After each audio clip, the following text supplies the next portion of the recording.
네, 오늘 하나님 말씀은 고린도전서 1장 1절에서 9절 말씀 보도록 하겠습니다.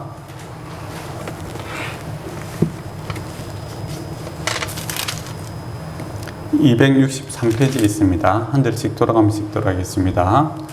하나님의 뜻을 따라 그리스도 예수의 사도로 부르심을 받은 바울과 형제 소수대는 고린도에 있는 하나님의 교회 곧 그리스도 예수 안에서 거룩하여지고 성도라 부르심을 받은 자들과 또 각처에서 우리의 주 곧 그들과 우리의 주 되신 예수 그리스도의 이름을 부르는 모든 자들에게 하나님 우리 아버지와 주 예수 그리스도로부터 은혜와 평강이 있기를 원하노라. 그리스도 예수 안에서 너희에게 주신 하나님의 은혜로 말미암아 내가 너희를 위하여 항상 하나님께 감사하노니 이는 너희가 그 안에서 모든 일, 곧 모든 언변과 모든 지식에 충족함으로 그리스도의 증거가 너희 중에 전부하고있다. 너희가 모든 특히 주신 우리 주 예수 그리스도의 인하시는 하나님 주께서 너희를 우리 주 그리스도의 안에 성령하시는 하나님으로 여기까지 인도하여 주시리라. 너희를 불러 그의 아들 예수 그리스도 우리 주와 더불어 교제하게 하시는 하나님을 믿으시도다. 아멘. 네, 추수감사절입니다. 여러분이 농사를 많이 지어서 이렇게 많이 가져오셔서 감사합니다. 감사절에 대해서 뭘 감사해야 되나 그렇게 좀 생각을 해봤어요. 그래서 이거 감사할 게 뭐 있나 이제 그렇게 생각해 보니까 안 그래도 며칠 전에 이제 일본에서 그 집사님 그 딸이 이번에 뭐 대학 들어갔는데 일본에서는 사립대학 중에서는 제일 좋은 학교에 이제 들어갔다고 이야기하더라고요. 그래서 참 감사한 일이구나 이제 그런 생각이 드는데, 근데 인생에서 이제 그렇게 큰 이제 삶에서 중요한 포인트가 되는 그런 감사거리는 참 쉽지 않죠. 네, 그리고 그러다 보니까 사람들이 뭘 감사해야 되나 이제 그런 생각을 좀 많이 한 것 같아요. 그래서 오늘 가만히 보니까 이게 이제 저도 이렇게 가만히 생각하니까 오늘 아침까지도 뭘 감사해야 되지 여러 가지 생각을 많이 해왔어요. 여러분도 아마 감사절에 대해서 여러 가지 이제 감사거리 생각해 봤을 건데, 근데 이제 감사할 거리도 있고 우리 삶에 보면 또 불만거리도 있고 여러 가지가 있잖아요. 그리고 또 남들한테 감사를 함께 공유할 수 있는 것들은 인생에 있어서 그렇게 자주 일어나지 않잖아요. 그래서 고민이다. 뭘 이야기해야 될까? 근데 오늘 본문을 이렇게 읽다 보니까 바울도 감사를 해요. 그런데 감사할 수 없는 그런 상황에서 이제 바울이 감사를 하고 있다라는 것이죠. 고린도 교회에 여러 가지 문제가 있잖아요. 그래서 이 문제를 갖다가 해결해야 되는 아주 복잡한 문제예요. 그리고 고린도 교회가 또 쉽게 이렇게 변화되지도 않는 참 난제죠. 이 난제 속에서 먼저 이렇게 감사를 선포하고 있는 것을 보게 되죠. 그래서 감사의 내용이 뭔가 이렇게 자세히 보니까 제가 이제 생각하는 이 감사거리는 별로 없었던 것 같아요. 그러니까 보통 우리가 생각할 때 육신적으로 잘 되는 것들에 대해서 감사를 많이 하는 것 같아요. 이게 쉽게 이렇게 공유가 될 수 있기 때문에 또 약간 대학에 들어간다든지 사업이 잘 된다든지 안 그러면 뭐 좋은 사람과 만나서 결혼을 한다든지 그런 것들. 그러니까 나도 좋고 남도 좋고 이게 가시적이고 이렇게 뭔가 이렇게 보여주고 뭔가 뭐는 뭐다라고 이야기할 수 있는 그런 것들 찾다 보니까 이 성경에서는 찾지 못하더라라는 겁니다. 성경에서 감사거리는 항상 이 주님 안에서 감사합니다. 그리고 왜 그러면 주님 안에서 고린도 교회도 상당히 부자 동네잖아요. 지난 시간에 좀 말씀드렸죠. 사업에 성공한 사람도 있을 거고 또 누군가는 또 결혼한 사람이 있을 거고 어떤 사람은 또 출세를 한 사람들도 있을 건데 그런 걸 갖다가 이야기하지 않고 주님 안에서 이렇게 계속 감사를 찾고 있는가, 그게 이제 궁금해졌어요, 갑자기. 근데 바울이 이제 했던 말들을 생각해 보니까 그런 것 같아요. 내가 주님을 알게 되니까 세상에서 뭐 많은 지식과 또 많은 부와 또 많은 권력 이런 것들이 다 본토와 같이 여기시더라. 그 이야기를 하지 않습니까? 근데 바울이 한 번도 뭐 지식에 대해서 깊이 연구해보지 못한 학자였다면 그거는 네가 잘못 알아서 그럴 거야. 그렇게 할 수 있을 것 같아요. 근데 바울이 저와 여러분이 아는 것처럼 상당히 똑똑한 사람이에요. 우리 같으면 이제 가말리엘 직계 수제자죠. 그러다 보면 우리나라 같으면 서울대 같은 이제 그 아주 좋은 대학에 나와서 이제 아주 엘리트입니다. 그리고 젊었을 때 그가 권력을 가졌었죠. 우리 같으면 지금 국제 변호사와 또 국제 검사와 같은 힘을 가지고 그리스도인은 잡기 위해서 그가 다메섹으로 갔던 그런 게 있지 않습니까? 권력의 핵심부에 있었던 사람입니다. 그리고 그가 이제 어렸을 때부터는 부잣집에 있었죠. 예, 다소에서 태어났고 태어나자마자 그는 로마인이었습니다. 신분적으로도 그 당시 이제 최고의 자리에 있었던 겁니다. 그래서 그가 모두 세상적으로 이렇게 외모는 좀 못했던 것 같아요. 키는 작고 그죠? 또 뭐 아주 볼품은 없었다 이제 그렇게 이야기하지만은 일단 세상에서 추구하고 있는 이제 그런 것들에 대해서 충분히 알고 누렸던 사람입니다. 그런데 주님을 알게 되니까 그거는 아무것도 아니더라. 이제 그렇게 그가 고백을 하고 있는 거 보여지죠. 그리고 그가 이제 감사거리를 찾는 찾음에 있어서도 세상의 어떤 일들이 잘 되고 못 되는 게 이게 아니라 본질적으로 주님과 어떤 관계 속에 살고 있는가 이것에 대해서 감사하고 그것 때문에 또 슬퍼하고 이제 그 사고 자체가 딱 주님 안에서 이렇게 행성이 되고 있는 것을 보게 되죠. 그러다 보면 저도 이제 해결하는 게 그러면 나는 왜 이렇게 감사하지 못하는가 했을 때 내가 생각하는 이 사고의 틀이 너무 세속적이다 라는 생각이 들어요. 그러니까 세속적인 관점에서 잘 되고 못 되고 이런 것들을 찾고 있으니까 감사할 게 별로 없는데 그런 생각이 들 수가 있는 거예요. 그런데 바울은 이 복잡한 상황에서 주님을 바라보니까 주님 안에서 이 상황을 바라보니까 이 감사거리가 있더라 라는 겁니다. 그래서 저와 여러분이 항상 감사할 수 있는 것은 이 상황을 바라보는 일단은 안경이 필요해요. 안경이 있는데 이게 이제 세속의 안경을 끼고 보면은 이거는 언제든지 그 감사는 사라질 수가 있는 겁니다. 뭐 좋은 대학에 합격하더라도 그 다음에 뭐 어떻게 되겠어요? 어찌 될지 모르잖아요. 또 좋은 사람과 결혼했는데 그 다음에 또 어떻게 되겠어요? 그것도 할 수 없는 일이고 또 오늘 돈을 많이 벌었지만 내일 어떻게 될지 모르는 거고 그냥 늘 불안과 염려 이제 항상 감사할 수 없는 이제 그런 상황에 놓여 있습니다. 그러나 주님의 안경을 이렇게 딱 끼고 이 세상을 바라보면 주님의 섭리가 보이는 거죠. 주님의 선하심과 주님의 신실하심과 주님의 사랑과 또 우리가 또 주님을 믿고 또 주님께서 우리를 믿어주고 또 주님께서 신실하게 우리를 붙들어주고 또 주님의 사랑과 또 주님 안에 있는 소망을 이렇게 바라보면은 감사가 생길 수 있다라는 겁니다. 언제든지죠. 어떤 곳에서 항상 모든 곳에서 하나님께 감사 찬양이 놓을 수가 있다라는 겁니다. 그래서 고린도 교회를 두고 이렇게 감사하고 있는 이 바울의 모습을 보면 하나님이 주신 이 감사가 이 세상 모든 이 어려움들을 능히 채우고 남는 그런 감사구나 그런 것을 생각할 수 있습니다. 그렇다면 오늘 우리 추수공 감사절을 맞이해서 저와 여러분 속에서도 감사할 거리가 없다라고 생각하는 사람들은 주님의 시각으로 한번 보세요. 그러면 주님의 시각이 어떤 것인지는 조금 이따가 이제 본문을 통해서 한번 보도록 하겠습니다. 일단 1절을 보면 하나님의 뜻에 따라 그리스도 예수의 사도로 부르심을 받은 바울과 형제 소수대는 이렇게 이야기를 하고 있습니다. 이제 바울이 고린도 교회에 대해서 이제 소위 말하는 쓴소리를 좀 해야 돼요. 비판도 해야 되고 질책도 해야 되고 강력한 이렇게 근거 이렇게 했으면 좋겠다라는 또 상세하게 이렇게 어떤 사항들에 대해서 지시도 해야 되는 겁니다. 그렇게 하기 위해서는 뭐가 필요하겠습니까? 권위라는 게 필요하거든요. 어떤 문제들을 갖다가 이렇게 딱 해결하기 위해서는 권위가 절대적으로 필요합니다. 권위가 없으면 아무리 옳은 소리를 해도 잘 안 먹혀요. 그래서 뭐 부모님들도 그렇고 또 이렇게 교회 목사도 그렇고 어떤 조직에 있어서 장들은 이 권위가 있어야 됩니다. 권위를 상실해버리면은 아무리 뭐 말만 잘한다고 해서 되는 게 아니에요. 그래서 권위는 어디로부터 오는가라고 했을 때 일단 세상에서 권위는 사람들로부터 옵니다. 사람들로부터 존경으로부터 오지요. 근데 주님의 그 사도의 권위는 어디로부터 오는가라고 했을 때 하나님으로부터 온다는 겁니다. 그런 아무나 사도가 될 수 있는 게 아니잖아요. 저는 사도가 아닙니다. 그러면 사도는 누가 될 수 있냐라고 했을 때 예수 그리스도의 부활하심을 본 자, 주님과 함께했던 사람들이 중에서 이제 사도가 될 수 있는 거죠. 그러니까 예수 그리스도의 그 구원의 사역, 십자가와 부활의 사역을 보고 정확하게 알고 있는 사람이 사도가 될 수 있습니다. 근데 그거 안다고 다 사도가 될 수 있느냐? 그건 아닙니다. 하나님께서 선택을 하셔야 됩니다. 그래서 특별하게 선택받은 그런 사람들 중에서 이제 사도가 되는 거죠.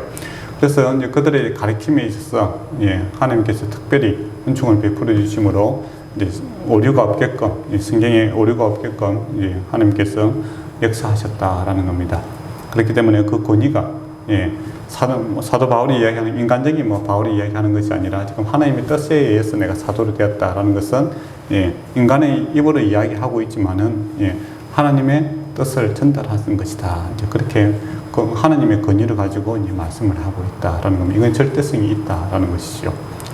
저와 여러분이 갖고 있는 권위는 서로 상호관계 속에서 노는 권위이기 때문에 이 절대성이 있는 것은 아닙니다. 그래서 서로 권고하는 게 좋죠. 서로 부드럽게 부탁하고 또 부탁을 받아들이는 서로 상호 종교 관계 속에서 이루어지는 것이 참 옳은 일입니다. 그러나 하나님의 권위는 절대성이 있는 거죠. 우리가 사람들이 아무리 옳다고 해도 하나님께서 아니다라고 하면 아닌 것이고, 사람들이 아무리 아니다라고 해도 하나님께서 옳다라고 옳은 것입니다. 이게 이제 절대적인 권위가 하나님께 있다라는 겁니다. 그러면 이제 목사라든지 저와 여러분이 장로라든지 아니면 권사님들, 집사님 여러분이 이제 그 권위는 어디서부터 오는가라고 했을 때 여러분도 하나님께로부터 오는 겁니다. 그러면 그 권위는 어떻게 증명되고 확인되어야 되는가라고 했더니 바로 이 사도성이 있습니다. 사도들이 가르치는 내용과 일치해야, 즉 하나님의 말씀과 일치해야 하나님의 권위로서 우리가 자녀들이라든지 또 어떤 우리 교회의 어린 성도들을 가르칠 때 그런 권위가 있는 거죠. 근데 하나님의 말씀, 이 사도성과 이렇게 벗어나서 내가 이야기를 하고 가르치는 것들은 저와 여러분이 그 인간적인 그냥 충고의 수준이지요. 그렇지만은 하나님의 말씀과 일치하는 그런 내용들을 가르칠 때는 하나님의 권위로서 우리가 가르칠 수 있다라는 겁니다. 이거는 목사뿐만 아니라 여러분도 가능한 일입니다. 그런데 굳이 이제 목사라는 제도를 두는 이유는 거기에 대해서 이제 전문성을 가지고 공부해서 바르게 가르치라라는 것이 목사라는 제도를 준 겁니다.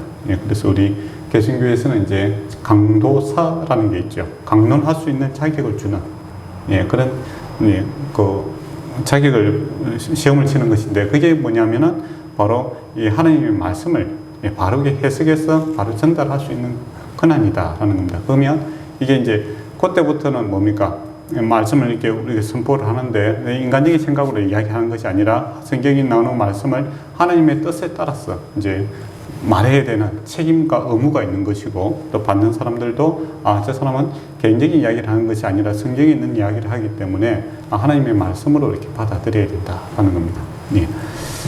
그리고 또 이제 개신교에서는 우리 이제 장로교에서는 장로라든지 이렇게 집사님들을 세운 이유는 또 목사가 이렇게 이야기하더라도 잘못할 수 있는 거잖아요. 그렇기 때문에 서로 이제 견제를 하라고.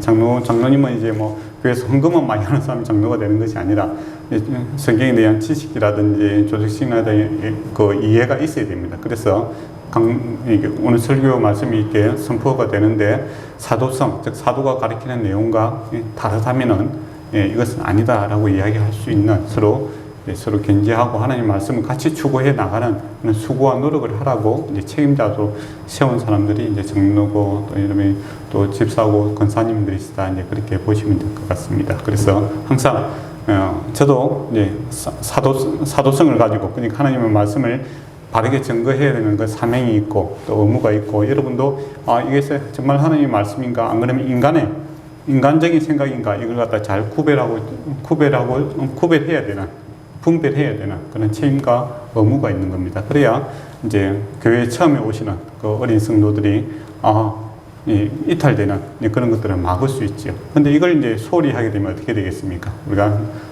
텔레비에서 보면 이상한 사람들 나타나지 않습니까?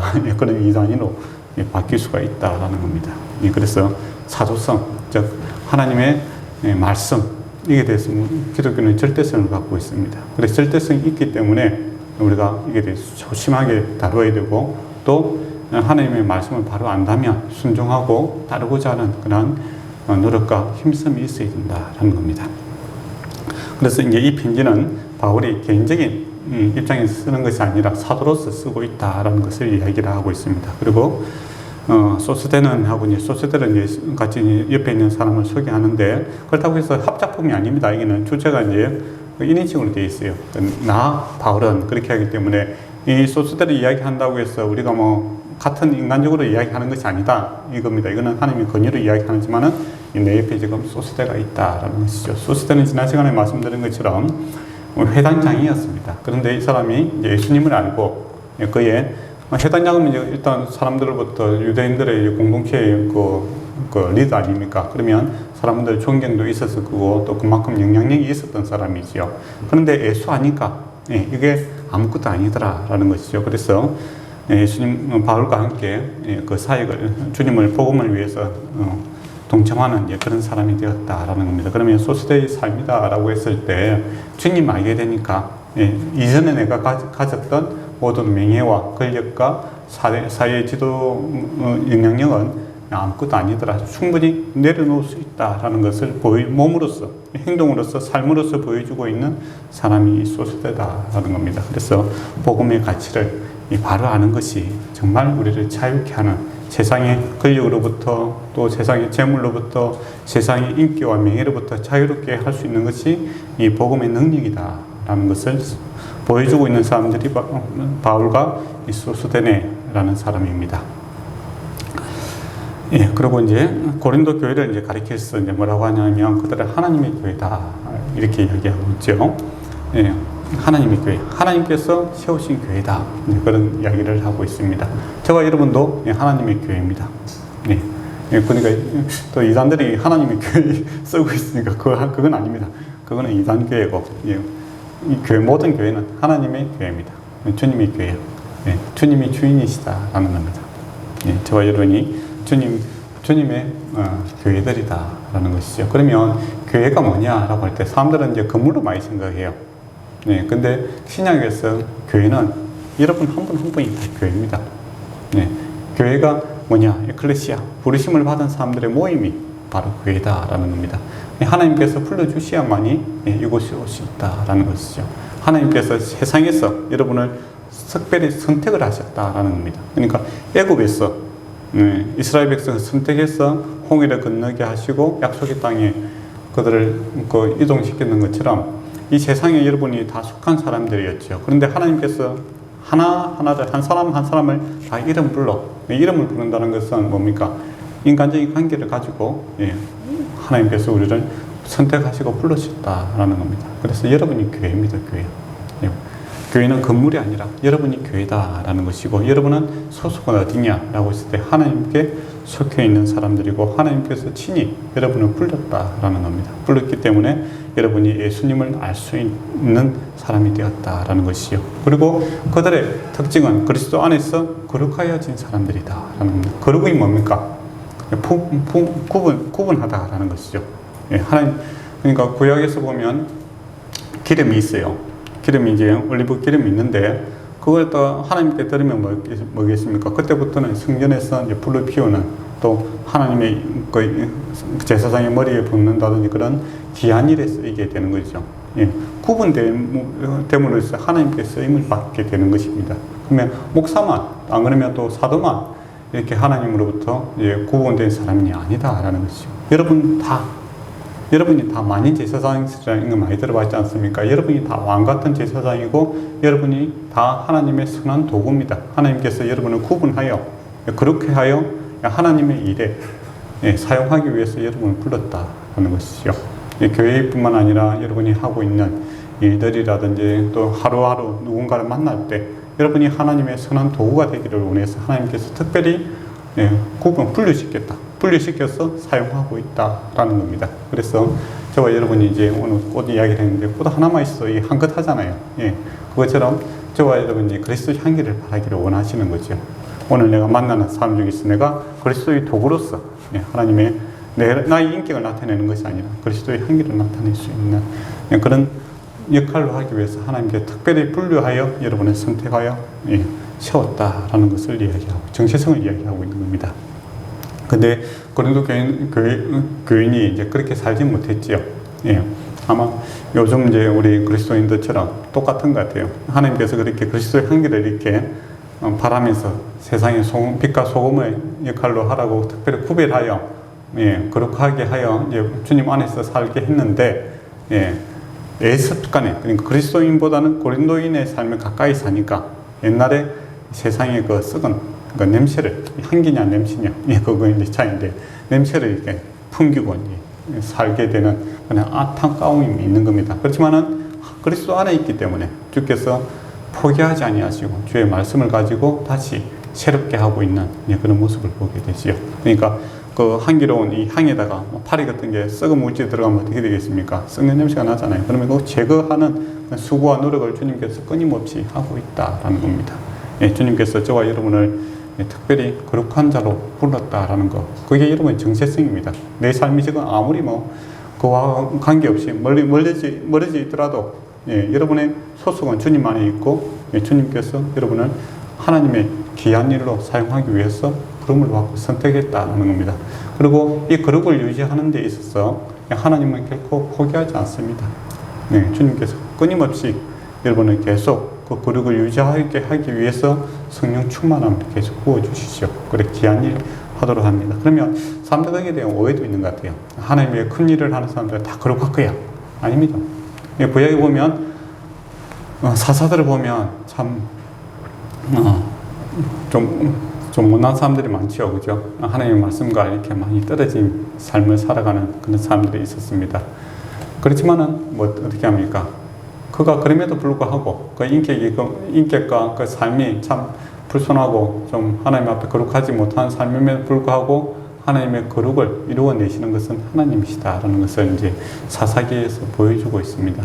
삼손 이야기가 대표적인 사람이죠. 삼손이 하나님으로부터 어릴 때부터 이렇게 그 뱃속에서부터 선택을 받았잖아요. 그런데 어떻게 했습니까? 하는 일이라는 게 그 이방 여인을 사랑해서 사랑의 목을 매죠.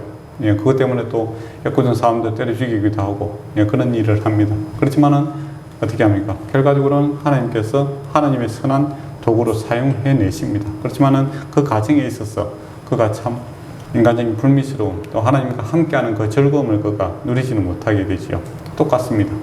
하나님께서 저와 여러분을 선택해서 하나님의 선한 도구로 사용할 것입니다. 근데 주님과 같은 마음을 품으면 어떻게 되겠습니까? 성경에 나오는 좋은 인물들처럼 그 주님의 하시는 일들에 함께 감사하고 기뻐하고 구원에 동참함으로써 그 기쁨을 나누는 그러한 자들이 되겠죠. 그래서 이 세상이 알 수 없는 기쁨을 누리고 있는 그 사도들처럼 베드로나 바울이나 그들이 세상에 알 수 없는 요한처럼 주님은 늘 가까이 함으로써 세상이 어려움이 오나 능히 이겨나가는 그런 아름다운 삶을 살 수도 있는 거고, 또 그러나 불행하게도 주님과 같은 마음을 품지 못하지만 하나님께서 또 그것을 이끌어 가심으로 하나님의 일을 하는데 그 구원의 사역에 같이 동참을 하는데 그 안에서 어떻습니까? 그 주님의 기쁨을 누리지 못하고 그렇게 살아갈 수도 있는 거죠. 그렇지만 안타까운 일입니다. 그래서 하나님은 하나님의 일이다라고 했을 때 하나님의 일은 근본적으로 하나님께서 하십니다. 그렇지만은 우리에게 요구하시는 게 뭐냐라고 했을 때 관계성이죠. 큰 일 하라, 많은 일 하라, 이게 아니라 하나님과 좋은 관계 속에서 오늘 작은 소자에게 한 것, 지극히 작은 자에게 냉수한 그릇 떠주는 것, 그거 주님께 한 것이다. 이제 그렇게 이야기를 하고 있지 않습니까? 그래서 저와 여러분이 다 그리스도 안에서 거룩한 자들이고 성도로 부르심을 받은 자들입니다. 하나님께서 여러분 특별히 구별하여 하나님께서 직접 여러분의 마음속에 자정하시죠. 오셔서 와 계시는 겁니다. 여러분의 성전 삼아서 하나님께서 여러분과 함께 하시죠. 임마누엘 함께 하십니다. 그래서 하나님의 도구를 사용하시죠. 거기에 대해서 우리가 기쁨으로 받아들이고 하나님의 일에 같이 하나님의 마음에 같이 품는다면 그 천국의 기쁨이 이 땅에서도 우리에게 충만히 임하는 것을 누리게 될 것입니다. 근데 내가 그 주님의 마음과 주님과 이 관계성을 갖다가 소홀히 하고 오로지 어떤 나의 야망에 눈멀어서 그렇게 살아간다면 주님이 선하신 일에 동참하고 있음에도 불구하고 주님의 기쁨, 천국의 기쁨은 모르는 안타까움을 살 수 있죠. 그거는 참 우리가 하나님의 일 무엇인지에 대해서 다시 한번 깊이 생각해 봐야 됩니다. 여러분이 관계 속에서 살아야 됩니다. 주님과 오늘 이 관계, 이게 참 중요한 거고, 하나님의 일은 큰 일이 아니라 지극히 작은 자에게 냉수한 그릇을 떠주는 것이 하나님의 일이다 하는 것, 즉 주님을 믿는 것, 그 다음에 주님의 사랑을 실천하는 것, 또 천국 소망을 같이 바라보는 것이 바로 하나님의 일이다 라는 겁니다. 그래서 그게 이제 어떤 경우에는 프로젝트, 어떤 뭐 선교라든지, 안 그러면 전도라든지, 안 그러면 교회를 섬기는 일이든 그런 이제 구체적인 일들로 나타나겠죠. 근데 그 사건이 중요한 것이 아니라 내가 그 안에서 어떤 마음으로 이렇게 하느냐, 이게 더 중요하다라는 것을 꼭 기억했으면 좋겠습니다. 그리고 이제 각처에서 우리 주, 곧 그들과 우리 하나님, 우리 주 대신 예수 그리스도의 이름을 부르는 모든 자에게, 이거는 고린도 교회뿐만 아니라 모든 자에게, 즉 예수님을 부르는, 예수님을 주로 그리스도를 부르는 모든 사람들에게 지금 쓰는 편지다라는 겁니다. 그런 의미에서 이게 1세기에 고린도 교회에만 한정된 것이 아니라 21세기에 살고 있는 저와 여러분에게도 주시는 하나님의 말씀이다라는 것을 기억했으면 좋겠습니다. 3절 보면 하나님은 우리 아버지와 주 예수 그리스도로부터 은혜와 평강이 있기를 원하노라. 이거는 이제 바울이 늘 쓰는 인사말입니다. 근데 이게 그냥 흔한 인사말은 아니에요. 정말 복음의 핵심입니다. 그러니까 저와 여러분이 그리스도인으로 살아갈 수 있고, 그리스도인이 될 수 있고, 또 그리스도인으로 살아감에 있어서 가장 큰 복이 뭐냐라고 했을 때 바로 은혜와 평강입니다. 평강, 에레네, 평강이 있을지어다. 이 말 정말 중요한 이야기죠. 예수님께서 부활하시고 나서 처음으로 하신 말입니다. 그 전에 이야기하지 않아요. 부활하시고 나서 이야기합니다. 그러니까 예수 그리스도께서 승리하셔야만이 이 땅에 평화가 오시는 거죠. 모든 원수를 그분의 발바닥에 밟고 나서야 그래서 성전을 지었다고 이야기했지 않습니까? 그 지난 수요일 날 그것처럼 주님께서 온전히 승리하셔야만이 정쟁을 종식시켜야만이 줄 수 있는 것이 이 평강입니다. 그 평강을 저와 여러분에게 주셨다라는 겁니다.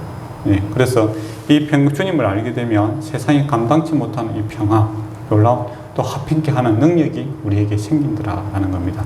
합평케 하는 능력이죠. 합평을 좋아하는 능력이 아니라 분쟁이 있으나 그것을 능히 종식시킬 수 있는 그 평화의 능력이 저와 여러분에게 오더라라는 겁니다. 뭐 때문에? 주의 은혜 때문에 오더라라는 겁니다. 그래서 저와 여러분의 실력에 관계없이, 은혜라는 것은 저와 여러분의 실력에 관계없이 주어지는 겁니다.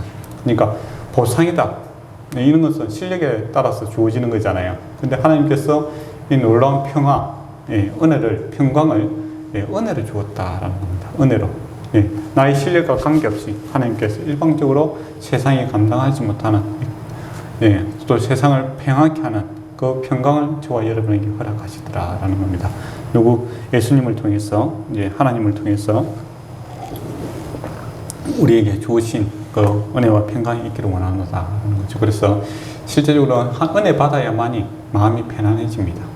상황이 바뀌고 또 사건이 해결되고 뭐 그래 그 사람이 없어지고 뭐 그래야 평강이 생기는 것이 아니라 은혜를 받으면 어떠한 상황이 있어도 평강이 임하게 됩니다. 그래서 우리가 참 은혜 위에 은혜를 더한다 이런 말을 많이 쓰지 않습니까? 그런 말 중에서도 이제 그게 은혜는 어떤 사람 한 번만 끝나는 걸로 생각하는데 그거 아닙니다. 은혜 위에 은혜를 더하는 거. 이거는 예수 한 분은 아니지만은 예수님에 대해서 깊이와 넓이와 높이가 날로 넓어지고 높아지고 많아지는 것처럼 이 하나님의 은혜는 우리에게 항상 가득 차야 됩니다.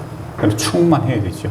이걸 사모해야 됩니다. 그 깊이와 넓이가 아는 것만큼 우리가 또 평강의 깊이와 넓이가 달라지는 거죠. 그래서 그 평강과 깊이가 높아지면 어떤 일이 생기겠습니까? 바울처럼 또 그 베드로처럼 그들의 감옥에 있음에도 불구하고 평안하지 않은 상태잖아요. 육신적으로도 또 상황적으로도. 그런데 그곳에서 기도하고 찬양함으로써 옥문이 열리는 그런 사태가 생기고 바울이 배 타고 이렇게 풍랑을 만나지 않습니까? 다 죽었다라는 상황에서 합평케 하는 그런 역할을 할 수 있는 그런 게 생깁니다. 그게 어디서부터 오는가? 바울이 뭐 경험치에서 오는 것이 아니라 하나님의 말씀의 은혜가 거기 임하지 않습니까? 내가 이번 항해를 통해서 죽지 아니하리라, 모든 것을 살게 되리라 라는 하나님의 말씀을 통해서 거기 은혜를 받으니까 그런 능력이 나타나더라라는 겁니다. 그래서 저와 여러분 하나님의 말씀의 은혜를 받으면 능히 코로나 사태뿐만 아니라 뭐 세상이 어지럽지요. 그러나 주님의 말씀과 은혜가 여러분을 평안케 하는 거지 상황이 여러분을 평안케 하고 은혜를 상황을 이렇게 바꿀 수 있는 상황에 따라서 움직이는 사람들이 아니다라는 것이죠. 그거는 이제 세상 사람들이죠. 세상에 속해 있는 사람들은 세상에 따라서 그 마음이 왔다 갔다 합니다. 그러나 저와 여러분은 누구에 속해 있다고 합니까? 하나님께 속해 있는 사람이라고 했죠. 그래서 하나님 하나님에 의해서 저와 여러분은 처음에 이제 이 5가지에 대해서 이제 감사를 이야기합니다. 3절에서부터 7절까지 5가지가 보이죠? 예, 찾아내시는 분은 대단하신 분입니다. 예, 첫째 이제 그가 감사하는 내용이 뭐냐면 정말로 구원받은 것에 대해서 감사하고 있습니다. 구원이란 말이 없는데 4절에 있죠. 하나님의 은혜로 말미암아라는 표현이 나옵니다. 예, 감사한다라는 표현이죠. 하나님 은혜 받았다 너희가 구원받았다라는 겁니다. 대가 없이 베푸시는 하나님의 은혜 때문에 진짜로 너희가 하나님을 예수님을 신뢰하고 구원의 선물을 받은 거 이거 감사할 일이다라는 겁니다. 근데 이게 최고의 감사입니다. 사실은 은혜 받아야만이 구원은 예수 그리스도 구원을 받아야만이 하나님의 복을 누릴 수 있는 그 연결의 통로가 연결되는 거 아닙니까? 거기에 대해서 우리가 너무 소홀히 하는 경향이 있죠. 구원받은 거 뭐 당연한 거 아니야? 그렇게 생각하는 거 아닙니다. 당연한 것이 아니라 예수 그리스도께서 살을 찢으시고 피를 흘리심으로 우리에게 주신 놀라운 은혜입니다. 그리고 은혜라는 것도 전혀 내가 한 게 없잖아요. 그럼에도 불구하고 일방적으로 준 거죠. 더 나아가서는 뭡니까? 바울처럼 예수님을 대적하고 하나님의 나라를 대적했던 그 원수에게 주어진 구원이다라는 것이요. 그게 은혜입니다.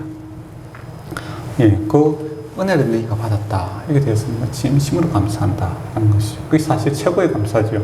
저도 우리 가족들 또 우리 주변에 있는 사람들 기도 제목할 때 항상 그들을 구원받기를 위해서 기도합니다.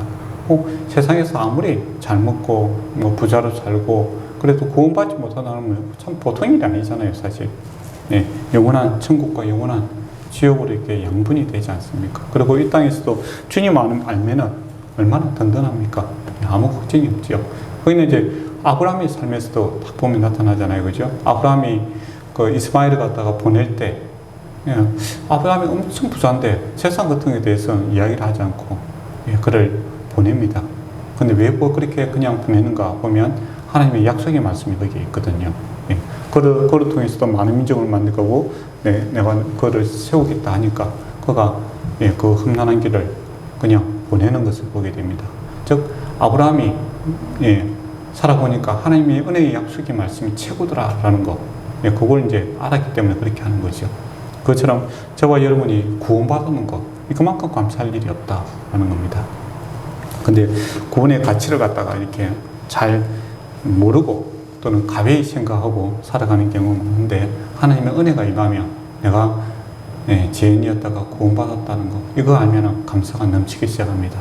근데 왜 그런 걸 잘 생각하지 못하는가 이제 좀 생각을 해봤어요. 해보니까 우리 마음이 교만해지면 그렇습니다.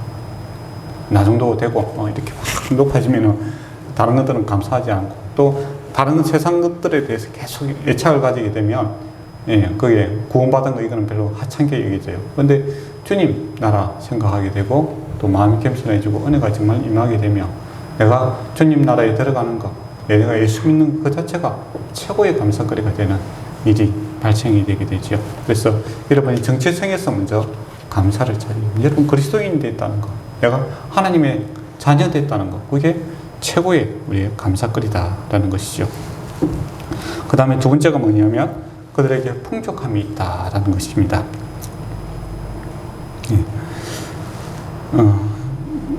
그 5절에 보면 너희가 그 안에서 모든 일, 곧 은변과 모든 지식의 풍족함으로 이 풍족함이 원래는 이제 그 물질적인 풍요를 이야기하는데 여기서는 이제 주님을 아는 지식에 대한 그러한 것들이 풍족하다. 은변. 그러니까 고린도 교회가 설립할 때 바울도 거기에서 노력했고 또 아볼로도 노력함으로써 이 주님이 아는 이 지식과 높이가 많이 주어졌다라는 겁니다. 이게 감사거리다라는 겁니다. 그런 의미에서 보면 한국 교회는 정말 감사할 게 많은 거죠. 한국 교회들이 참 감사를 잘 안 하는 것 같아요. 제가 보기에는 다른 이제 교회하고 이렇게 비교해 보면 중국이라든지 이런 데 가서 보면은 정말 예수 믿는 것에 대해서 감사를 많이 합니다. 못 믿게 하니까. 그러니까 또 주님이 또 성경의 지식을 갖다가 많이 접할 수 없는 그런 환경이잖아요. 그래서 성경을 나누면 정말 은혜가 넘쳐요. 근데 한국은 이 지식과 은변 이런 거는 정말 차고 넘치지 않습니까? 여러분 유튜브만 열면은 온갖 목사님들이 다 나와서 좋은 말씀을 나누시잖아요. 차고 넘칩니다. 교회도 이 교회 싫으면 또 옆에 가고 내 스타일 맞아서 쇼핑하듯이 다닐 수 있는 그런 사회잖아요. 사실은 그게 참 좋은 건지 나쁘긴지 모르겠지만은 예, 어쨌든 뭐 쇼핑하듯이 뭐 골라다니는 이제 좋은 목사님 찾고 나한테 맞는 스타일 찾고 뭐 그렇게 하는데 예, 그 차고 넘치는 그런 거죠. 그게 이제 감사한지 잘 모르는데 여러분이 만약에 뭐 선교 자유지역이 아닌 지역에 가서 교회 한번 가보세요. 예, 그 넓은 도시에 예, 부산보다 더 큰 도시에 예, 교회가 없어요. 예, 교회 가고 싶어도 목사님 한 만나도 없고 예, 내 자녀가 태어났는데 세례도 못 주는 그런 일들이 있습니다. 그러고 보면 정말 하나님의 말씀, 또 성경을 갖고 자유롭게 읽지도 못하고 하는 데도 있죠. 또 동영상도 못 보게 하는 데도 있고 그렇습니다. 예. 그러고 보면 한국 사회에서 우리가 하나님의 말씀에 대해서 많이 접할 수 있고 또 알 수 있는 이 풍부한 상이 주어져 있다는 거 정말 예, 감사할 일이죠. 그리고 우리 옆에 기독교 서점이 있지 않습니까? 그것도 엄청 감사할 일이죠. 우리는 뭐 언제든지 가고 싶으면 가면 되지 그렇게 생각하잖아요. 우리가 저번에 갔던 후쿠오카 예, 그게 그 토지에 기독교 서점이 딱 하나 있어요. 하나. 그러니까 뭐 기독교 서점 한번 가려면은 그것도 뭐 얼마나 작습니까? 안 가보셨죠? 예. 이거도 훨씬 작아요. 우리 요 한 칸 정도 되는 예, 정말 뭐 찾을래도 뭐 찾을 것도 없는 책도 몇 것도 없는 예, 그런 상황이 있습니다. 네, 근데 하나님께서 참 한국 교회 또 한국 기독교인들에게 정말 이 고린도 교회처럼 은변과 모든 지식에 풍부함을 주시는 거죠. 그리고 한국의 이제 목사님들이 하도 유학도 많이 하시고 얼마나 많이 투자했는지 사실은 세계 지금 신학계를 갖다가 최고로 유지할 수 있는 것은 어떻게 한국 목사님들입니다. 그만큼 한국 목사님들이 공부도 많이 하시고 열정도 가지시고 그렇습니다. 우리가 이제 다 그런 상황이죠. 근데 거기에 대해서 우리는 별로 감사하지 않습니다. 그걸 왜 그럴까? 예, 왜 그럴까? 주님을 알고자 하는 열정이 없어지니까. 예, 차고 넘치는데, 나 이거 뭐 안 먹을래? 그렇게 되는 거죠. 예, 냉장고에 아무리 좋은 게 있지만은 나는 다른 것으로 부르고 싶은 거죠. 예, 주의 말씀에 관심이 없는. 그렇기 때문에 감사가 부족하다라는 생각이 듭니다. 근데 상황적으로 보면 정말 세계 어디에도 없는 이런 지식의 풍요함이 한국 교회에 주어지는 겁니다. 예, 정말 거기에 대해서 감사해야 됩니다. 그리고 이제 세 번째가 이제 기초가 튼튼하다라는 겁니다. 기초가 8절에 보면 견고해졌다라는 말이 있죠. 예. 고린도 교인들이 바울의 사도와 아볼로와 이제 그런 좋은 사역자들을 만남으로써 구원에 대한 이 지식과 또 은사가 넘침으로써 바른 지식이 튼튼해지는 이제 그런 복을 받았다라는 겁니다. 이것도 복입니다. 네. 우리가 이제 한국 교회에서 장로교도 많고 여러 이제 좋은 교회들이 많죠, 사실은. 그러다 보니까 기독교에 대한 바른 가치관을 세우기 좋습니다. 그런데 그렇지 못한 교도 사실 많아요. 일단 그런 이제 기초가 튼튼한 그런 게 복이더라라는 겁니다. 그래서 교원 사역자들 또 학교에서도 좋은 선생님 만나는 게 복이잖아요. 좋은 사역자들을 만날 수 있는 게 복이더라라는 겁니다. 그 네 번째가 영적인 은사가 많이 주어졌다라는 겁니다. 이 은사 때문에 여러 가지 문제도 생기지만은 은사를 바르게 쓰는 사람도 많더라라는 겁니다. 그래서 영적인 은사가 주어지는 거 이거 복입니다. 예, 여러분도 하나님의 여러 가지 은사들이 많지요. 이 은사가 충만한 사람들이 되었으면 좋겠습니다. 한국교회도 한참 부흥이 일어날 때 은사들이 많이 나타났었어요. 방언도 나타나고 그죠? 그런 것들이 있는데 여러분들 은사를 사모함으로써 이것을 바로 사용함으로 구원에 대한 또 하나님 나라에 대한 그런 것들에 대해서 더욱더 많이 충만해지는 거 이거 참 복입니다. 그리고 다섯 번째 감사가 뭐냐면 장차 일어날 일들에 대해서 기다리고 있다, 의식을 하고 있다라는 겁니다. 소망이 있는 사람. 그러니까 고린도 교인들이 이제 주님의 다시 오시, 거기에 대해서 기다리는 의식이 있었다라는 겁니다. 주님 다시 오시는 것들에 대해서 바라보는 그런 게 있음으로 그들이 감사거리가 있다라는 것이죠. 그러니까 이 땅이 전부가 아니라 주님께서 다시 오시고 우리가 주님께서 오실 때 우리가 영원한 천국에 들어가게 될 것이다. 이 소망을 가지고 살아가는 이것이 감사거리더라라는 것이요. 저와 여러분 이게 최고의 감사입니다. 만약 여러분이 숨이 왔다 갔다 한다고 생각해 보세요. 그러면 이때까지 내가 갖고 있던 모든 것이 무슨 의미가 있겠습니까? 내가 영원한 천국에 들어간다는 거. 이게 최고의 복이고, 또 우리 삶이라는 게 뭐 좋아질 때도 있지만 나빠질 때도 있잖아요. 그러면 우리가 뭐 이 세상에 의지할 수 없는 그 상황에서 영원한 천국이 올 것이며, 또 내가 영원한 천국을 누리게 될 것이다. 이 참된 소망이 있다는 거. 그만큼 복이 없지요. 예, 그에 대한 감사를 하고 있다라는 겁니다.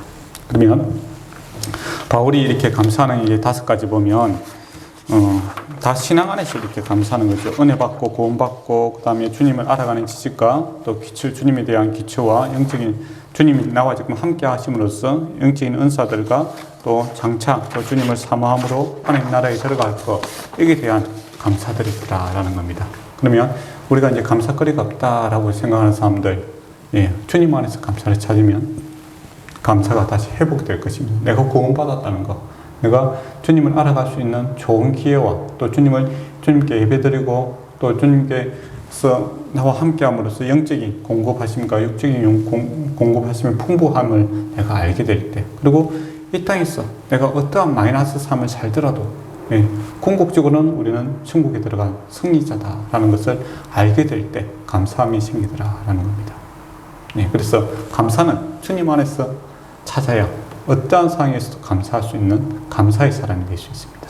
근데 주님 밖에서 뭔가를 찾게 되면은 이 감사는 출퇴근을 하게 되죠. 좋았다가 말았다가. 예, 그리고 처음에는 좋았는데 나쁠 수가 있고, 그러다 보니까 사람이 늘 불안하고, 거기에 이제 익숙해져 버리면은 사람이 이제 점점 무뎌집니다. 그래서 세상 다 그런 게 아닌가, 그렇게 생각되죠. 그러나 주님께서 그런 삶을 살아라고 우리에게 삶을 준 게 아닙니다. 항상 감사하라. 그것은 주님 안에서 주님과 함께 주님을 바라볼 때 생길 수 있는 그런 감사다라는 겁니다. 그리고 주님께서 이 구원을 통해서 보상을 주셨어요. 뭘 2개를 주는데 뭐냐면 바로 미래에 대한 보상입니다. 우리가 이 감사가 넘치는 삶, 주님의 은혜를 받음으로써 구원받은 삶의 보상이 우리에게 미래가 있다. 미래가. 지금은 아무리 이 땅에 발을 딛고 살고 있지만 우리는 영원한 천국에 들어갈 것이다 라는 소망이 있다 라는 것이고, 그리고 우리가 꿈만 먹고 살 수 없잖아요. 그죠? 꿈만 먹고 살 수 없는 거예요. 현실이 중요하잖아요. 안 그렇습니까? 현재가 중요한 거예요. 오늘 하루가 중요한데, 오늘 이 하루에 구절에 보면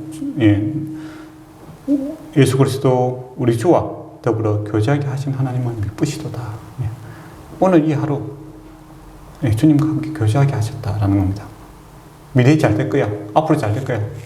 오늘 차마 이게 아니라 주님께서 지금 우리와 함께 하심으로, 교제하게 하심으로써, 임마누엘 하심으로써 우리가 고난의 길을 가더라도 주님께서 능히 그 고난을 함께 동참하시고 승리케 하시고, 기쁨의 길을 가더라도 교만치 아니하고 겸손께 주님의 나라를 향해서 갈 수 있는 이 인도하심이 신실하시더라라는 겁니다. 그래서 미쁘시다라는 것은 아름답고 믿음만하다, 신실하다, 이게 합한 겁니다. 그러니까 하나님께서 우리와 함께 동행함이 믿음직하고 아름답다라는 것을 이야기하고 있죠. 이게 우리에게 주신 보상입니다. 예수 그리스도 믿고 살아가는 보상이다라는 것이죠.